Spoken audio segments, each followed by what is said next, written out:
Jimmy Scott, the co-chair of the Glasgow region, and here we are again in May Day, and as if we needed further examples of what this Labour government are doing. We were trying to be moved from our stall on Glasgow Green. Glasgow Green is a common place. We're in a picnic area and they were trying to move us. What depths has this new Labour Party sunk to when they're trying to move trade unionists and political parties away from Glasgow Green on May Day?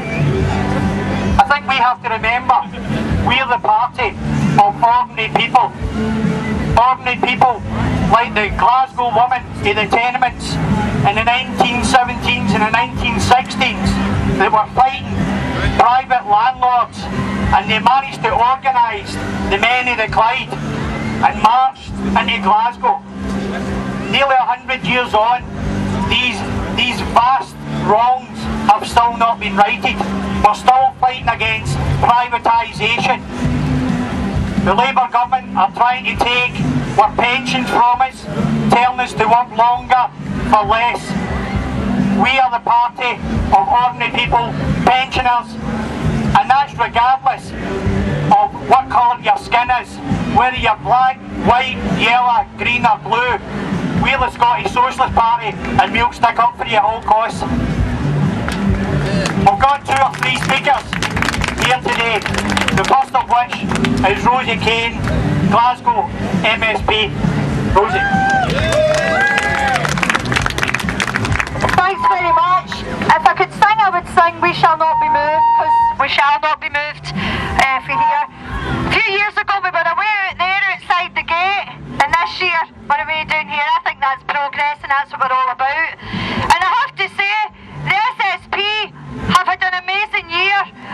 This year we've been to the forefront of the marches for the pensions that were being lost, shoulder to shoulder with the workers all across the country. We've been at the forefront of the fight to save hospitals up and down the country.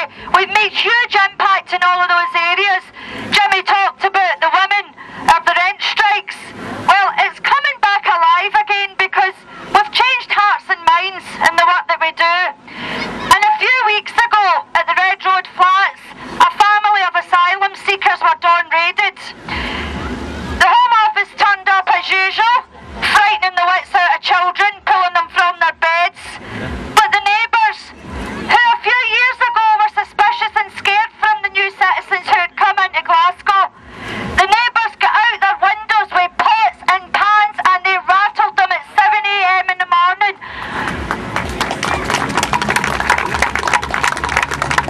And they stuck up for this family, and it was a shame because I don't know what happened. We quickly got phone calls and lots of us got up there, and one of the vans that the Home Office were using, its tyres got let down. Don't know what happened there, but we've got a magic picture of this van getting trundled away by a tow truck.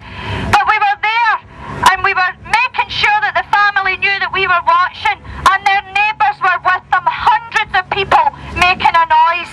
And these are the changes that are happening. Hearts and minds are turning despite the right-wing racism that's coming for the government, despite the media attacks on our new citizens, and that's making a huge difference. And I think that that's why we have to keep up this fight, keep at the forefront of the marches, fight for our schools, fight for our hospitals, fight for everything that's under attack, even if it's this stall here today, because that's what we do and that's what we do best supported now.